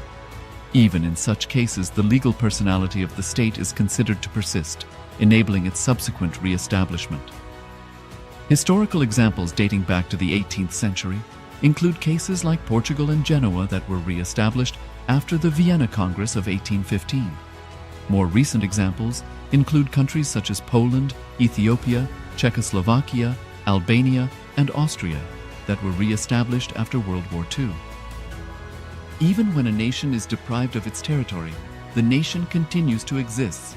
Its sovereignty and international legal personality continues to persist. The Dalai Lama, as the spiritual and temporal leader of Tibet, exemplifies this principle. In 1959, the Dalai Lama was exiled and forced to flee. Despite the challenges faced, the Dalai Lama continues to advocate for the preservation of Tibetan culture and garners worldwide support for Tibetan autonomy on the global stage. Similarly, from 1309 to 1376, the Pope of Catholicism had been in exile in Avignon. Despite this, he was recognized as the head of state as well as head of the church and given full privileges of the position after their return to Rome. Even in 1861, much of the papal territories had been lost, leaving the Pope with no sovereign territory other than the papal residence and related buildings. Yet his temporal powers were still acknowledged. He was recognized as a head of state, and later, the Lateran Treaty of 1929 formally re-established papal sovereignty over the Vatican City. The Sovereign Order of Malta further exemplifies this principle, retaining international recognition as a sovereign entity despite the permanent loss of their territory upon Napoleon's invasion in June 1798. Despite such permanent loss of territory, the sovereignty and the international legal personality of the Sovereign Order of Malta continue to persist. Much later in 1894, the order settled in Rome and acquired two properties, the Magistral Palace and the Magistral Villa that received extraterritorial status. Today, the order maintains diplomatic relations with 112 countries, issues its own diplomatic passports, currency, stamps, and vehicle registration plates, and has been granted observer status in the United Nations. All these examples of state re-establishment illustrate the principle of continuity of states, as per international law, that a state's legal personality persists over time. A nation continues to exist even after a complete loss of territory. A far more striking example is of the oceanic countries, which are under the threat of their entire nation being drowned and submerged due to rising sea levels owing to global warming. In response to such existential threat of climate change, Pacific Island nations, including Tuvalu, have enacted constitutional amendments and made international declarations affirming that their nation and their sovereign rights will continue to persist, despite their entire territory being lost to the sea. This proactive stance is highlighted in the Constitution of Tuvalu Act 2023 and the Pacific Islands Forum Declaration of 2021. The Supreme Pontiff of Hinduism, Bhagavan Sri Nithyananda Paramashivoham, through the line of succession is the present 203rd Emperor of the Hindu Sovereign Kingdom of Surangi Samrajya. He was crowned on the 31st of December 2004 at the age of 26. Thus, by very same principles of the doctrine of continuity, through which the international legal personality of Portugal, Genoa, Poland, Ethiopia, Czechoslovakia, Albania, Austria, Vatican, Tibet, Sovereign Order of Malta, and several other nations has been recognized despite having undergone a period of exile, annexation, occupation by a foreign power, or despite loss of territory. The SPH Nithyananda Paramashivoham, through well-established legal and historical facts about the Hindu sovereign state of the Surangi Samrajyam, derives all sovereign rights and powers of the royal lineage of the Surangi Samrajyam as its 203rd sovereign emperor, from his inheritance and continuation of the unbroken succession of the kingdom of Surya Vamsa Surangi Samrajyam Sarvanapitha. Surya Vamsa Surangi Samrajyam, through unification with 20 other sovereign Hindu states and sovereign ecclesiastical, historical entities, became part of the United States of KAILASA, which thus became a sovereign, independent juridical state, with the SPH Nithyananda Paramashivoham as the sovereign. Just as how the oceanic nations like Tuvalu have safeguarded their sovereignty from the existential threat of total submersion by amending their constitution and asserting that their sovereignty will persist regardless of the loss of their territory, KAILASA, which is a sovereign continuation of 21 sovereign Hindu states and sovereign ecclesiastical historical entities, is also reviving and continuing the Kumari Kandam Hindu nations that got submerged. As per the doctrine of continuity, these facts imply that the KAILASA's statehood is recognized by international law and manifests as a natural outcome of well-established historical legal facts. Share your time, talent, and treasure. Become part of KAILASA. Sign up as an eCitizen https://kailasa.ecitizen.info. Around 5,000 years ago, at the end of Mahabharat War, the ancient enlightened Hindu civilization consisted of 10,000 Hindu traditions, or sampradayas, that existed in 56 Hindu nations, 200 Hindu kingdoms, 1,700 Hindu provinces that covered more than 6 million kilometers square of Asia. The Supreme Pontiff of Hinduism, SPH, Bhagavan Sri Nithyananda Paramashivoham, is the reviver of KAILASA, this ancient enlightened Hindu civilizational nation. KAILASA is an unbroken cultural, religious, historical, civilizational, and sovereign continuation and revival of multiple of these historical Hindu sovereign states and Hindu ecclesiastical entities. The unbroken continuity of these ancient Hindu nations through KAILASA results in the legal recognition of KAILASA as per the international customary law, particularly the doctrine of continuity. The international law, the doctrine of continuity, implies that upheavals and revolutions within a country, changes in government, territorial adjustments, measures taken during military occupation, or other internal transformations do not negate the existence of the country. do not affect the legal personality and international obligations of the country or state. The Vienna Convention on Succession of States in Respect of Treaties, 1978, addresses these principles of the doctrine of continuity as it outlines international law during situation of state succession or continuation. International law recognizes a state's legal personality by recognizing its identity. This perspective extends even during the period when the given state or country is annexed or occupied by a foreign power. Even in such cases, the legal personality of the state is considered to persist, enabling its subsequent re-establishment. Historical examples dating back to the 18th century include cases like Portugal and Genoa that were re-established after the Vienna Congress of 1815. More recent examples include countries such as Poland, Ethiopia, Czechoslovakia, Albania, and Austria that were re-established after World War II. Even when a nation is deprived of its territory, the nation continues to exist. Its sovereignty and international legal personality continues to persist. The Dalai Lama, as the spiritual and temporal leader of Tibet, exemplifies this principle. In 1959, the Dalai Lama was exiled and forced to flee. Despite the challenges faced, the Dalai Lama continues to advocate for the preservation of Tibetan culture and garners worldwide support for Tibetan autonomy on the global stage. Similarly, from 1309 to 1376, the Pope of Catholicism had been in exile in Avignon. Despite this, he was recognized as the head of state as well as head of the church and given full privileges of the position after their return to Rome. Even in 1861, much of the papal territories had been lost, leaving the Pope with no sovereign territory other than the papal residence and related buildings. Yet his temporal powers were still acknowledged. He was recognized as a head of state, and later, the Lateran Treaty of 1929 formally re-established papal sovereignty over the Vatican City. The Sovereign Order of Malta further exemplifies this principle, retaining international recognition as a sovereign entity despite the permanent loss of their territory upon Napoleon's invasion in June 1798. Despite such permanent loss of territory, the sovereignty and the international legal personality of the Sovereign Order of Malta continue to persist.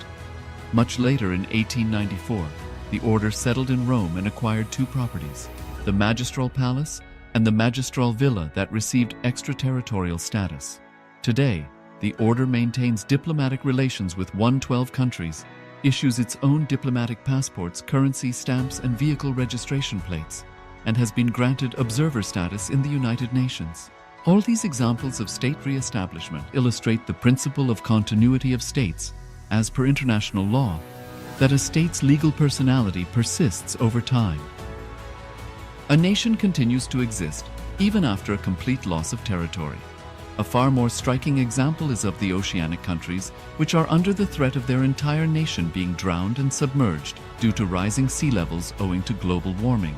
In response to such existential threat of climate change, Pacific Island nations, including Tuvalu, have enacted constitutional amendments and made international declarations affirming that their nation and their sovereign rights will continue to persist, despite their entire territory being lost to the sea. This proactive stance is highlighted in the Constitution of Tuvalu Act 2023 and the Pacific Islands Forum Declaration of 2021. The Supreme Pontiff of Hinduism, Bhagavan Sri Nithyananda Paramashivoham, through the line of succession is the present 203rd Emperor of the Hindu Sovereign Kingdom of Surangi Samrajya. He was crowned on the 31st of December 2004 at the age of 26.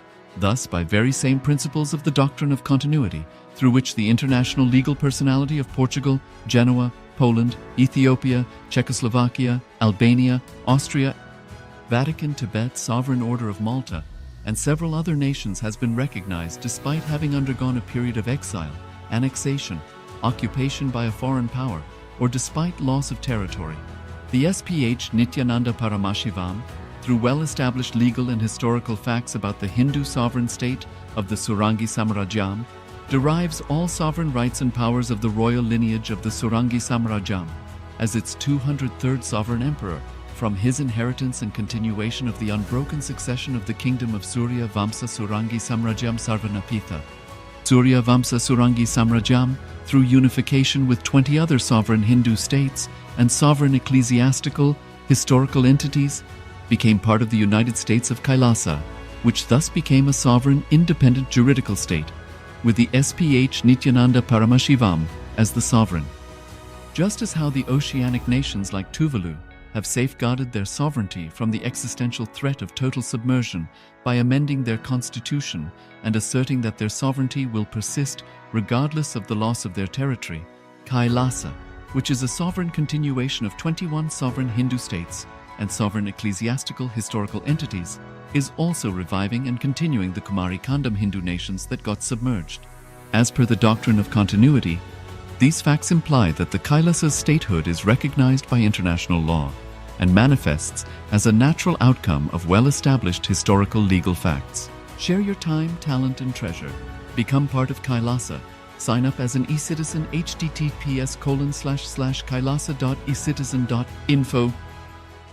Around 5,000 years ago, at the end of Mahabharat War, the ancient enlightened Hindu civilization consisted of 10,000 Hindu traditions, or sampradayas, that existed in 56 Hindu nations, 200 Hindu kingdoms, 1,700 Hindu provinces that covered more than 6 million kilometers square of Asia. The Supreme Pontiff of Hinduism, SPH, Bhagavan Sri Nithyananda Paramashivoham, is the reviver of KAILASA, this ancient enlightened Hindu civilizational nation. KAILASA is an unbroken cultural, religious, historical, civilizational, and sovereign continuation and revival of multiple of these historical Hindu sovereign states and Hindu ecclesiastical entities. The unbroken continuity of these ancient Hindu nations through KAILASA results in the legal recognition of KAILASA as per the international customary law, particularly the doctrine of continuity. The international law, the doctrine of continuity, implies that upheavals and revolutions within a country, changes in government, territorial adjustments, measures taken during military occupation, or other internal transformations do not negate the existence of the country, do not affect the legal personality and international obligations of the country or state. The Vienna Convention on Succession of States in Respect of Treaties, 1978, addresses these principles of the doctrine of continuity as it outlines international law during situation of state succession or continuation. International law recognizes a state's legal personality by recognizing its identity. This perspective extends even during the period when the given state or country is annexed or occupied by a foreign power. Even in such cases, the legal personality of the state is considered to persist, enabling its subsequent re-establishment. Historical examples dating back to the 18th century include cases like Portugal and Genoa that were re-established after the Vienna Congress of 1815. More recent examples include countries such as Poland, Ethiopia, Czechoslovakia, Albania, and Austria that were re-established after World War II. Even when a nation is deprived of its territory, the nation continues to exist. Its sovereignty and international legal personality continues to persist. The Dalai Lama, as the spiritual and temporal leader of Tibet, exemplifies this principle. In 1959, the Dalai Lama was exiled and forced to flee. Despite the challenges faced, the Dalai Lama continues to advocate for the preservation of Tibetan culture and garners worldwide support for Tibetan autonomy on the global stage. Similarly, from 1309 to 1376, the Pope of Catholicism had been in exile in Avignon. Despite this, he was recognized as the head of state as well as head of the church and given full privileges of the position after their return to Rome. Even in 1861, much of the papal territories had been lost, leaving the Pope with no sovereign territory other than the papal residence and related buildings. Yet his temporal powers were still acknowledged. He was recognized as a head of state, and later, the Lateran Treaty of 1929 formally re-established papal sovereignty over the Vatican City. The Sovereign Order of Malta further exemplifies this principle, retaining international recognition as a sovereign entity despite the permanent loss of their territory upon Napoleon's invasion in June 1798. Despite such permanent loss of territory, the sovereignty and the international legal personality of the Sovereign Order of Malta continue to persist. Much later in 1894, the order settled in Rome and acquired two properties, the Magistral Palace and the Magistral Villa that received extraterritorial status. Today, the order maintains diplomatic relations with 112 countries, issues its own diplomatic passports, currency, stamps, and vehicle registration plates, and has been granted observer status in the United Nations. All these examples of state re-establishment illustrate the principle of continuity of states, as per international law, that a state's legal personality persists over time. A nation continues to exist even after a complete loss of territory. A far more striking example is of the oceanic countries, which are under the threat of their entire nation being drowned and submerged due to rising sea levels owing to global warming. In response to such existential threat of climate change, Pacific Island nations, including Tuvalu, have enacted constitutional amendments and made international declarations affirming that their nation and their sovereign rights will continue to persist, despite their entire territory being lost to the sea. This proactive stance is highlighted in the Constitution of Tuvalu Act 2023 and the Pacific Islands Forum Declaration of 2021. The Supreme Pontiff of Hinduism, Bhagavan Sri Nithyananda Paramashivoham, through the line of succession is the present 203rd Emperor of the Hindu sovereign kingdom of Surangi Samrajya. He was crowned on the 31st of December 2004 at the age of 26. Thus, by very same principles of the doctrine of continuity, through which the international legal personality of Portugal, Genoa, Poland, Ethiopia, Czechoslovakia, Albania, Austria, Vatican, Tibet, Sovereign Order of Malta, and several other nations has been recognized despite having undergone a period of exile, annexation, occupation by a foreign power, or despite loss of territory. The SPH Nithyananda Paramashivoham, through well-established legal and historical facts about the Hindu sovereign state of the Surangi Samrajyam, derives all sovereign rights and powers of the royal lineage of the Surangi Samrajyam as its 203rd sovereign emperor from his inheritance and continuation of the unbroken succession of the kingdom of Surya Vamsa Surangi Samrajyam Sarvanapitha. Surya Vamsa Surangi Samrajyam, through unification with 20 other sovereign Hindu states and sovereign ecclesiastical, historical entities, became part of the United States of KAILASA, which thus became a sovereign independent juridical state, with the SPH Nithyananda Paramashivoham as the sovereign.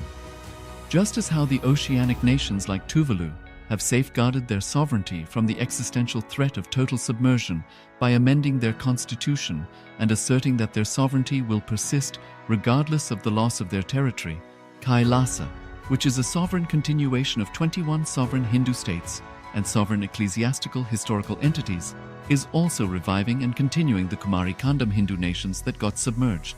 As per the doctrine of continuity, these facts imply that the Kailasa's statehood is recognized by international law and manifests as a natural outcome of well-established historical legal facts. Share your time, talent, and treasure. Become part of KAILASA.